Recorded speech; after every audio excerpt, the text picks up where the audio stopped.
All right, so the results have started to roll in. Let's see. Okay, so we have pretty equal flavor of different roles in our class today. We have project manager, product management, and also agile coach. Awesome, great. So we have all variety. So this will be fun. So let's move forward. Now we have a fully packed agenda for today. So now again, I will repeat that if you have any questions, please post them on the chat. Now, we will start with customer centricity. What is customer centricity and why it is important, and why customer satisfaction is important across industries today. And then we will delve into design thinking. What is design thinking? And what a five-phase design thinking model is. And how that model translates into product management and can be used in product management. And then we will talk about some of the popular design thinking tools like personas, empathy maps, and customer journey maps. Now, what is customer centricity? Customer centricity is nothing but it is an approach to doing business. It brings positive customer experience to gain competitive advantage in the industry. It helps build trust and loyalty, and also helps bring word of mouth from your loyal customers. A customer centric organization, uh, it has customer centricity deeply embedded in the DNA of that organization. It is where every process starts and ends with customer satisfaction. It's it's an ideology, it's a mindset, it's not an event, but it's a culture. Customer centric businesses, they generate greater profits and they result in more satisfied customers. And customer centric enterprises, they generate whole product solutions. Now, what are whole product solutions? In whole product solutions, when you build whole product solutions, you're basically thinking about what features your current customers need and what features they may require in the future. So you are not only looking for the customers that you already have, but you're also looking for the customers which you can get, or you can get how you're going to get those brand new customers by building this product. So you are looking at the present and also the future. So those are whole product solutions. And why is customer satisfaction important? Loyal customers are worth 10 times more than their first purchase. If you're able to make any customer your loyal customer, think about it, that it's going to gain you 10 times more revenue from that customer. And it's 6 to 7 times more expensive to acquire a new customer. So it's not easy to acquire new customers, but it's easier to keep the current ones. 59% of the Americans and 62% of global consumers today, they switch to newer brands or different brands if they are not happy with your customer service or with your customer support. So it's important that you keep your customers happy. And the probability of selling, if you come up with a new product and if you're trying to sell it to an existing customers, it's 14 times easier as compared to selling it to a newer customer, because those customers, these current customers, they already trust you, they're already loyal to you, so it's easier to sell it to them rather than to the newer customers. And customer centricity is not only about delivering high quality products, but it is about building those strong relationships, building that strong bond with your customers. And put customer satisfaction your top priority. Make sure that it is ahead of everything else. Even if you have to cancel important meetings, you have to revise your schedules, sacrifice holidays, and if it makes your customer happy, do it. And also empower employees and give them authority that they are able to make right decisions for your customer. So decentralize decision making, so that your employees, they are able to help the customers fast. They're able to take those local decisions and give them ownership of the clients. And if you have different touch points with your customers, so for example, if you have a website, make sure that it is very interactive and it's easy for your customers or the visitors on your website, for example, to be able to connect with you or contact you. So provide them with all the details. Reward employees. So basically tie your employee rewards with customer satisfaction. Reward employees who go extra mile in resolving customer issues. Look at your CSAT scores and then tie them up with your employee performance. Because if your employees, they have personal stakes in customer satisfaction, then they will try their best to please the customers. Get everyone involved with the customers. Make sure you're not only dependent upon your customer service department for providing services to your customer. Make sure that your other departments are also customer centric. They're also participating in dealing with customers. So I'll just give you an example. So CEO of Groove, he spends like 20 plus hours per week on customer support. Imagine how powerful this is. If one of your top executives is a role model and is showcasing that how important customer satisfaction is, then imagine how a powerful cascading effect will it have on other employees in the organization. So make sure that your customer satisfaction, your customer service is in the DNA of your organization from top to bottom. Even your hiring, firing decisions, they can be customer centric. And customer centricity, make customer centricity a core value of your company, and make sure that all your employees are aligned with it. Hire employees who have an experience and in the past who have showcased a strong customer centric behavior. And the effects of customer centricity, it should not only reflect in your employees or in your culture, but also in your products, the solutions that you are offering.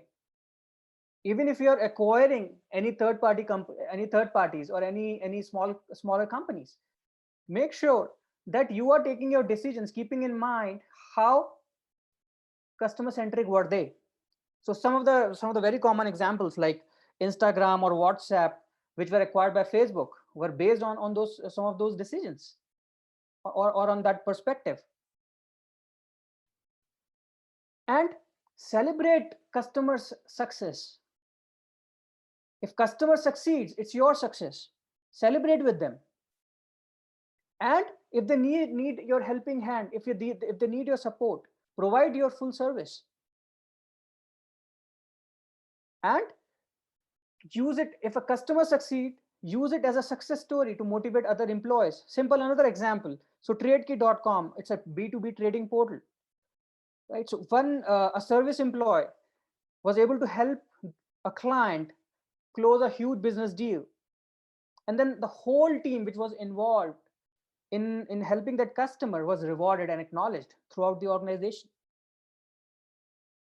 So every step from customer acquisition to customer retention to renewal should be celebrated in your organization. Now let's move to another poll question, and let's see, what do you think about your organization? Do you think that your organization is customer centric?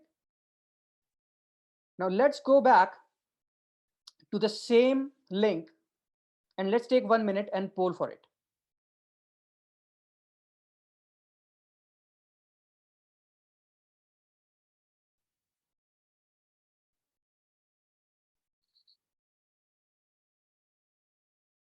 So go to this link if you missed the previous one And you should be able to file this poll and submit your response.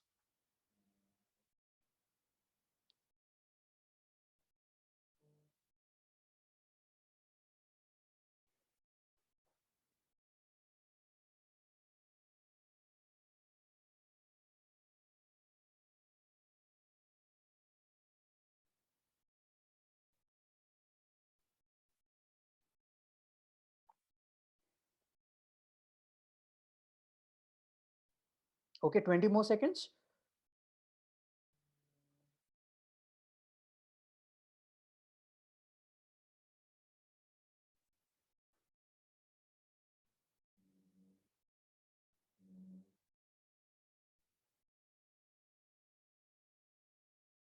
Okay, let's see.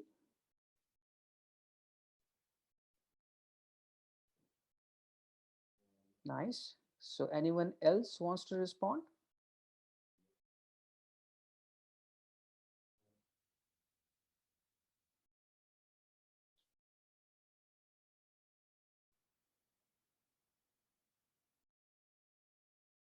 Okay, so people who have responded, so they think that their organization is customer centric, and this depicts in today's business world how important it is to be customer centric. Some of these huge companies like Amazon, Uber, they are all aligned around customer centricity. If you think, or if you see, all the most successful companies today, they all are customer centric. So if your organization is customer centric, that means your organization is going in the right direction. Okay, let's move forward and let's talk about design thinking. So design thinking is nothing but it's a problem solving process which focuses, or which is based upon on meeting people's needs. It's basically understanding your user, the customers, and based upon that creating the process to design your product. And it's based upon few core elements, which are understanding your customer or your user, what they need, what they want, exploring how your product can meet their needs and wants, how your product can help solve their problems. And then once you're able to design your product, to create a design, then you create a prototype to test that out. So prototype is nothing but a model, which is a very cost effective or a low cost model, which you can use to test and gather customer feedback. And which is our next step? Evaluating, basically testing out your product and your service using the prototype and gathering the feedback. And then once you get the feedback, you leverage that feedback to create or reiterate your design again. So these are some of the core elements of design thinking. And based upon these core elements, we have this 5-phase design thinking model, which starts with empathizing with your customers. So you should be able to empathize with your users. You should be able to empathize or understand their feeling, how they are feeling when they use your product, or what is their problem, what are some of the pain points that they have. So you have to gain that deeper understanding when you are trying to evaluate your users. You got to ask yourself few questions. Who am I designing for? What problem am I solving for them? After you are able to find out the problem, then you basically synthesize that. You synthesize the problem statement, that these are the needs, problems, and challenges that I need to address. And once you come up with this problem statement, your design team will also be able to gain a lot of cues from that problem statement, which will help them come up with the more effective design. So it's very important that you have a clear problem statement. After that, you do ideation, you ideate, you brainstorm the potential solutions. You bring those conversations on the table where your teams, they are coming together and they are brainstorming solutions to these problems. And these solutions, and you narrow them down to some of the best and high quality solutions. You may come up with one best solution, or you may come up with a set of best solutions. Once you ideate and you come up with a set of solutions, then you create prototypes based upon those solutions. And basically, what are prototypes? Again, they are physical manifestation of your ideas. They are a way to turn your best ideas into physical form, so you can test them with people. And then the last phase is, once your product prototype is created, then you use this to get feedback from the users. And then once you receive this feedback, then you utilize or leverage this feedback and use it as an input into your new design. So either you will pivot, or you will persevere. So if you get positive results, then you will move forward, or else you will make some changes to your design based upon the feedback. And if I want to translate this 5 phase design thinking model into product management, then basically we start with user research, which is again researching your user, which is extremely valuable. Asking, and how you can do your user research, you can do customer interviews or user interviews. You can uh, create surveys, you can create questionnaires, you can do market surveys, right? So there are multiple ways of doing user research. And then you create personas based upon your user research. You create these fictional characters, which are called personas, which basically depict your different types of users. Again, personas, they contain or they depict what your users they want, what are their needs, what are some of their pain points. You're trying to understand your customers and your users here. And then problem points, right? Understanding your users also include understanding their problem points. What are some of the problems that you could solve? And uh, and then after that, what are some of the best solutions that you can look for those problems? Now if you understand your users problems, then you will be able to propose some of the best solutions. So they may not be going to some of your competitors for the solutions, or they may not be looking for the alternatives if you understand their problems. And then it ends with prototyping. So basically you create prototype, and then you create and you test the prototype, and then you create a saleable product which provides the best product experience and the customer experience. Now let's do another poll, and let's see.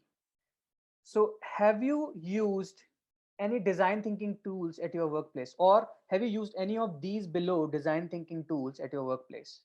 So again, let's go to this link, ahaslides.com/10agile, and let's submit your response. Let's take 1 minute.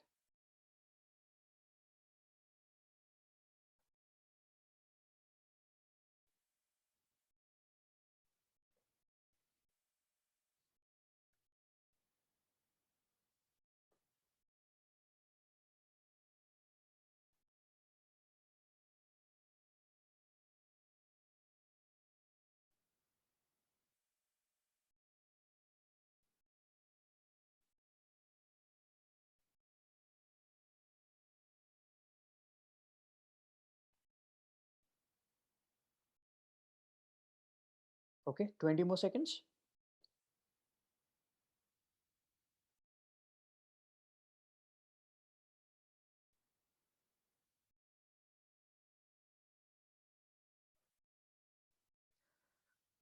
Okay, that's great. So one of our friends have already used personas. Nice.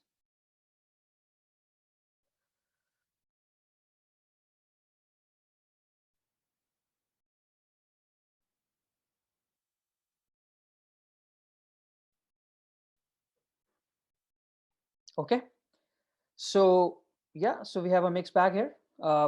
We have someone who's used personas, and another person haven't used or haven't have any exposure with the design thinking tools. That's okay. So we'll in the next section we are going to talk about some of the design thinking tools. So personas. So these are one of the one of the most popular design thinking tools used in the industries today. And what are personas? They are nothing but fictional characters which which are created based upon the research that you do for the customers. So we talked about some of the user research. So based upon your market surveys, based upon your questionnaires, interviews, customer interviews. So you basically create personas. What are different kinds of customers that you may have, and then it will help you understand users' needs, experiences, behaviors, and goals. And it will help you recognize that different people have different needs and expectations. So you may have different types of users who may have different types of needs. So you got to understand all of those different types of users in order, or if you're targeting a particular set of users, at least you have got to understand those users. Personas, they make the design task at hand less complex. They guide your ideation process. So once you start with your ideation process, or before you start with your ideation process, creating these personas will be very helpful, because it will help you understand the problem. It will help you understand your user. And this is an example of a persona, right? And maybe someone at Spotify may be creating this persona. So we have this user called Rebecca. Now this is again a fictional character, but you may have a user, someone like Rebecca, and she is like an audiophile who loves music. Music is essential to Rebecca's life, and she works while listening to music, and it's very important for her. So now we are trying to understand some of the obstacles that Rebecca faces. So she's too busy to explore new music artists she might like, and streaming music consumes a lot of data.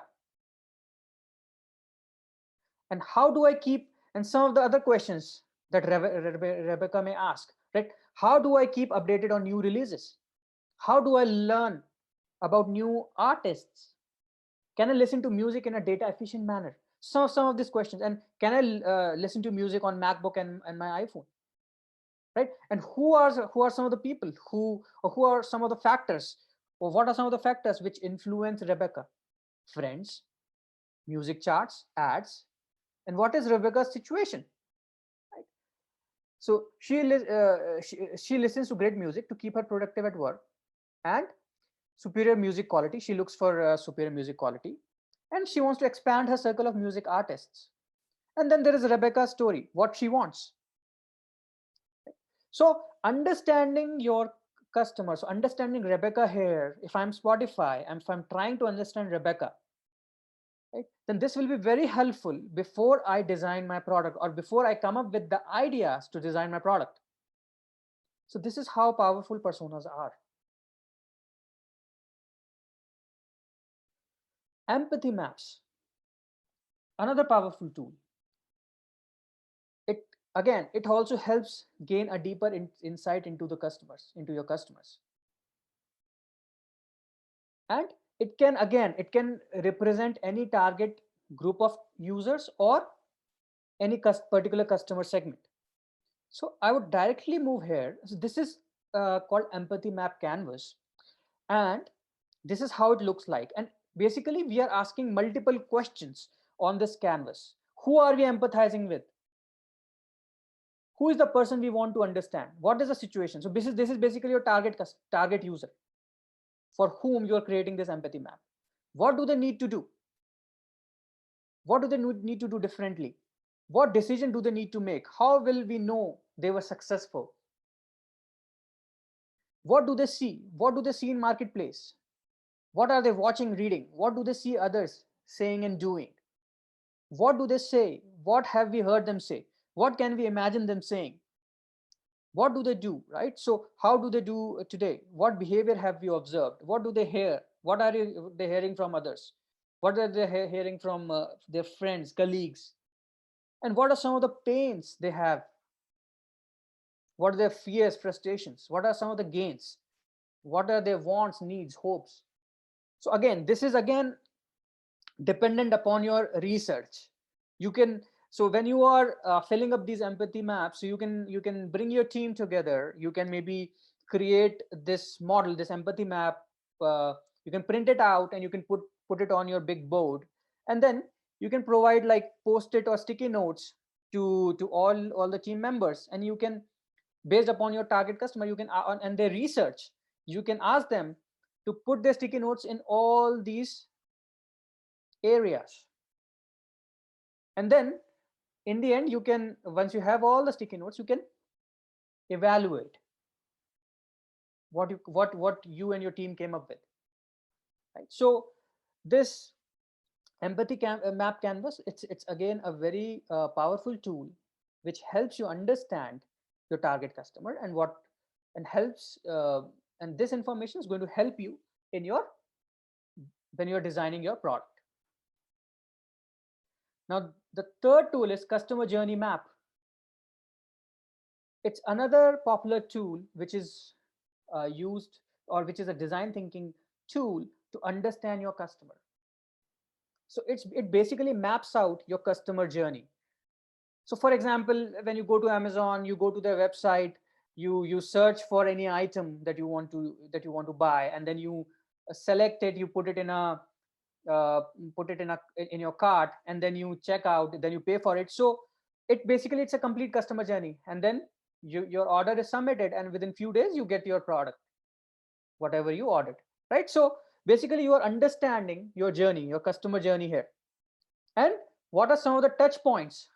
When are those customers, they're touching your website, or they are interacting with your website, or whatever mode of interaction you are using, right?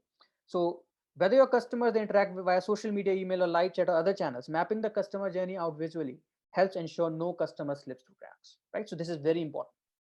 That you understand your customer journey from customer point of view, right? So it basically um, involves scoping, basically defining persona, defining your customer phases, and then basically identifying what the touch points are, and then what are the pain points, what are the points of friction, and then what are some of the solutions that you can look for to mitigate those pain points, and then how you can incorporate those solutions into your customer journey, right? So this is an example of an itinerary, right? So basically, if you are a travel website, and customers, they come to your website and they explore itineraries, right? So what are some of the touch points that you can have while exploring the itinerary? You may have two details. You may have pre-sales support channel. You may have tour booking page. And then when the customer books a tour, then you have again a tour booking page and company apps. It can be done through a company application, right? And then a pre-tour, right? So after the tour is booked, then tickets detail page and tour detail page, right? And then tour guide, and then during the tour you have a tour guide, and then after the tour you have a photo album sent to you. And at all these touch points, your customers may have some of the pain points, and so basically what they are feeling at each and every one of these points.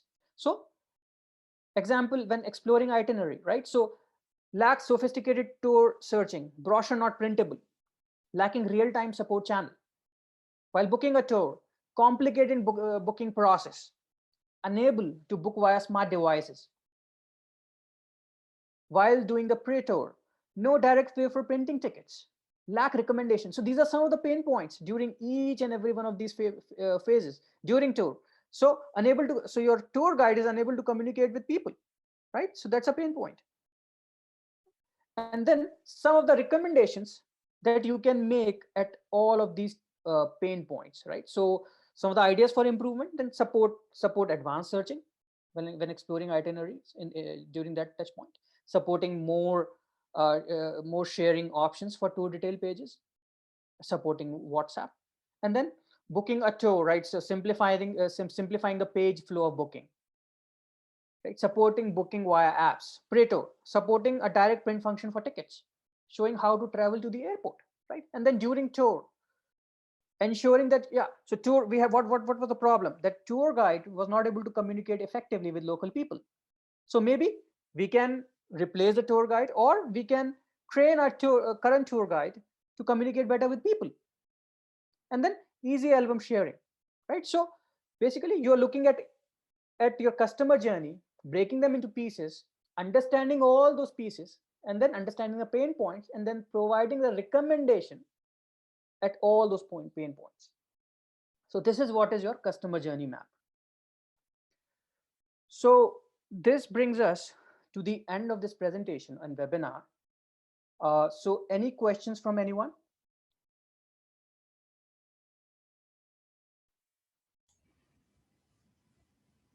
Thank you, Pratik. Thanks, everyone. Have a good night.